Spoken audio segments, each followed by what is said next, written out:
वो जो क्लेम कर रहे हैं जो नौकरी मिली कि हम ही दिए, तो वो उनके कहने पर हो गया, और जो नहीं हुआ उनके कहने पर नहीं हुआ। जो भी नौकरी मिली है 2020 में 7 निश्चय 2 में नीतीश कुमार जी ने लोगों के बीच में कहा था कि हम नौकरी देंगे, और मुख्यमंत्री ही फाइनल अथॉरिटी होते हैं सरकार चलाने में। तो जो भी नौकरी मिली वो नीतीश कुमार जी के द्वारा दिया गया, और आगे भी जो उन्होंने कमिट किया है कि चुनाव से पहले 12 लाख लोगों को नौकरी देंगे, उसको पूरा करेंगे। मैं एक बात बता देना चाहता हूँ, इसी तरह की बात दाएं बाएं करने का अपना ट्रैक रिकॉर्ड क्यों नहीं बताता है कि नौकरी कैसे देते थे। नमस्कार, आप देख रहे हैं न्यूज़ फॉर नेशन। मैं आपके साथ तबजीत सिंह। नेता प्रतिपक्ष तेजस्वी यादव लगातार रोजगार की बात कर रहे हैं और बिहार में जिस तरह से नौकरियां देने की बात है वो कर रहे हैं, और उन्होंने साफ तौर पे कहा है कि देखिए, जिस तरह से हमने जब 17 महीने सरकार में आए थे तो कई नौकरियां दी हैं और कई कामों को प्रक्रियाधीन करके आए हैं, लेकिन अभी तक सरकार के द्वारा नौकरी नहीं दिया जा रहा है। तो इससे नीतीश कुमार का अगर नहीं मालूम चल रहा है तो वो हमें बुला लें, हम उनके साथ मिलकर बताएंगे कि किस तरह नौकरियां दिया जाता है। इसी को लेकर जब सवाल किया गया जदयू के राष्ट्रीय कार्यकारी अध्यक्ष संजय झा से, तो बड़ा बयान देते हुए नजर आ रहे हैं तेजस्वी यादव पर, और क्या कुछ कर रहे हैं पहले सुनिए उनकी बातों को। तेजस्वी यादव कह रहे हैं कि बिहार में जो है अपराधियों के लिए दिवाली है और कानून व्यवस्था का दिवाला निकल गया है। क्राइम बुलेटिन जारी किया। अब वो चुनाव जैसे जैसे आएगा वो यही सब बुलेटिन जारी करेंगे।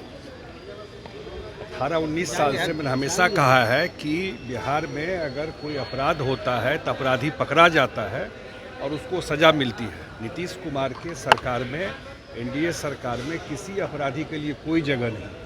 क्राइम तो दुनिया में कहीं हो सकता है, लेकिन क्राइम होगा तो उस पर एक्शन होता है और कार्रवाई होती है। कभी भी पॉलिटिकल प्रोटेक्शन किसी भी अपराधी को सरकार के द्वारा नहीं दिया जाता। तेजस्वी यादव ने कहा है कि मुख्यमंत्री जब थे, मैं मुख्यमंत्री था, स्वास्थ्य मंत्री था, तो 1.5 लाख नौकरी को जो है नीतीश कुमार ने रोक दिया। बोला कि बाद में कैबिनेट में पास होगा। स्वास्थ्य विभाग में जो नौकरियां मेरी दीवी रुकी हुई है वो दे दें, मुख्यमंत्री हाथ जोड़ के कहते हैं। अच्छा, वो जो क्लेम कर रहे हैं जो नौकरी मिली कि हम ही दिए, तो वो उनके कहने पर हो गया, और जो नहीं हुआ उनके कहने पर नहीं हुआ। जो भी नौकरी मिली है 2020 में 7 निश्चय 2 में नीतीश कुमार जी ने लोगों के बीच में कहा था कि हम नौकरी देंगे, और मुख्यमंत्री ही फाइनल अथॉरिटी होते हैं सरकार चलाने में। तो जो भी नौकरी मिली वो नीतीश कुमार जी के द्वारा दिया गया, और आगे भी जो उन्होंने कमिट किया है कि चुनाव से पहले 12 लाख लोगों को नौकरी देंगे, उसको पूरा करेंगे। मैं एक बात बता देना चाहता हूँ, इसी तरह की बात दाएं बाएं करने का अपना ट्रैक रिकॉर्ड क्यों नहीं बताता है कि नौकरी कैसे देते थे जब मौका मिला, कैसे नौकरी देते थे, कौन सा केस चल रहा है नौकरी देने पर।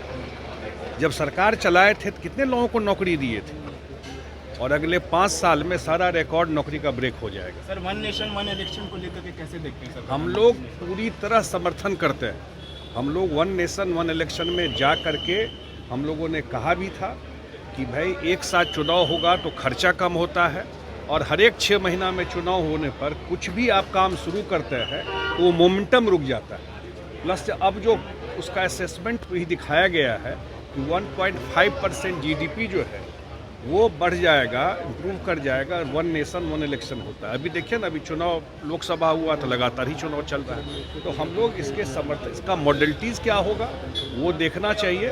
हम लोग विधानसभा और लोकसभा का में एक साथ हो उसका समर्थन करते हैं। पंचायत अलग हो, ये बात हम लोगों ने जरूर कहा है। बीपीएससी से हेडमास्टर रोग का रिजल्ट आया है, लेकिन तेजस्वी यादव क्रेडिट ले रहे हैं। अरे भाई, आप काहे बार बार नाम ले रहे हैं?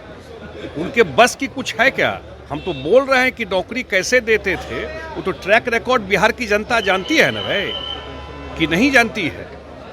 17-18 साल में नीतीश कुमार जी के द्वारा जो किया हुआ काम है उसमें क्या क्रेडिट लेंगे? 15 साल तो सरकार चलाए थे, बताना चाहिए ना कितना नौकरी उस समय दिए थे। और अभी मैं फिर कह रहा हूँ कि डबल इंजन की सरकार चल रही है। और कैसे इस बजट को कहा गया, जब निर्मला सीतारमण जी ने जो बजट पेश किया कि ये बिहार, लोगों ने, विपक्ष ने क्या कहा कि ये बिहार का बजट। इसका मतलब बिहार को जितना सहयोग और केंद्र के द्वारा बजट में दिया गया है, तो अगले 5 साल में बिहार का और जो बचा हुआ काम है उसका कायाकल्प हो जाएगा। तो आपने सुना जदयू के जो राष्ट्रीय कार्यकारी अध्यक्ष संजय झा साफ तौर पर कहते हुए जा रहे हैं कि ये तो बेतुका बातें कर रहे हैं। और जिस तरह से कहा जाए कि उन लोग का जब शासनकाल था तो उन लोग नौकरियां देने पर क्या करते थे सभी लोग जानते ही हैं, लेकिन वन नेशन वन इलेक्शन पर भी क्या कुछ कहा आपने सुना। इसी तो तमाम खबरें न्यूज़ पॉइंट के साथ। नमस्कार।